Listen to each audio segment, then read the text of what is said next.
आपका भी है? हाँ पूछ लो। बोलो। नमोस्तु महाराज श्री। हमारा एक महाराज श्री जातिगत प्रश्न है थोड़ा सा, कि पहले जैनों को अलग से कॉलम नहीं था जैन लोगों के लिए, जो जैसे गवर्नमेंट फॉर्म भरते अपन किसी भी चीज़ का फॉर्म भरते तो उसमें जातिगत टिक में सिर्फ हिंदू, मुस्लिम्स, क्रिश्चियंस और सिख के लिए था।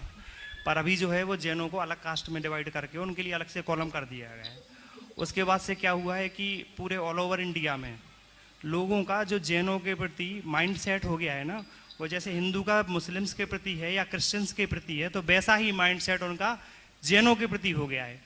तो कई बार आप आईएएस में भी ऐसा हुआ है कि भाई एक साथ अगर 10 जैनों का एक साथ इंटरव्यू हुआ है तो उसमें सिलेक्शन में उन्होंने ऑब्जेक्शन लिया है।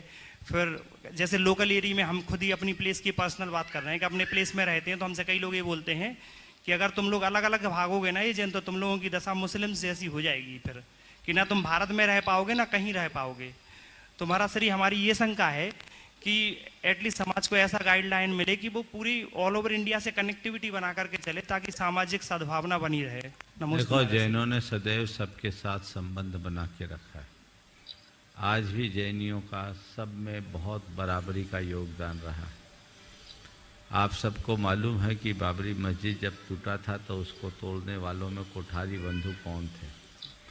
जैन हमेशा समाज की मुख्य धारा से बढ़े हुए, और देश में जितने भी धार्मिक सामाजिक उपक्रम होते हैं उसमें जैनियों का बढ़ चढ़ कर के योगदान रहा है और रहता है।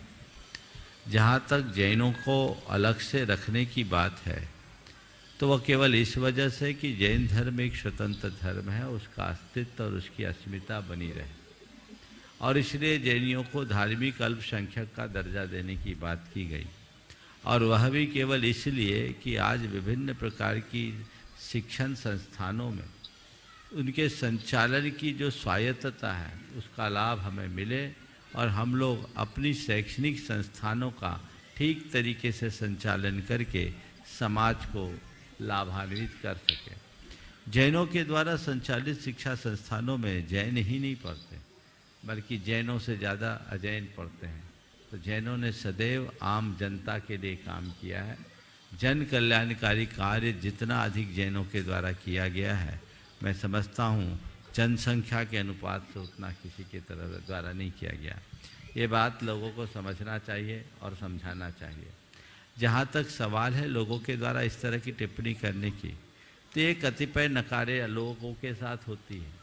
वो जातिवाद की भावना तो कईयों में लाते, कभी जाट की बात आती, कभी गुजर की बात आती, कभी मीना की बात आती है, कभी ओबीसी की बात आती, कभी इधर की बात आती, कभी उधर की बात आती, कभी ठाकुर की बात आती, कभी ब्राह्मण की बात आती। ये तो बात जिनको उत्पन्न करना है वो बात बेबात में अपनी बात खड़ी करते रहते। हमें उन सब बातों से प्रभावित नहीं होना चाहिए। आज कई देश प्रांतों में, आज जैसे पंजाब में जाओ तो पंजाब में सिख बाहुल है, हिंदू वहाँ अल्पसंख्यक है। तो अल्पसंख्यक होने का मतलब वो थोड़ी है कि मुख्य धारा से कट गए। जैनों का अल्पसंख्यक होने का मतलब हिंदू नहीं होना। हिंदू कोई जाति नहीं, हिंदू एक संस्कृति है जो हिंदुस्तान की मूल संस्कृति है। जो हिंसा से दूर रहे वो हिंदू है, इसलिए जैन भी हिंदू है, इसमें कुछ सोचने की बात है। पर जैनों का एक स्वतंत्र धर्म है, एक विचारधारा है, एक मान्यता है जिसे स्थान देना चाहिए।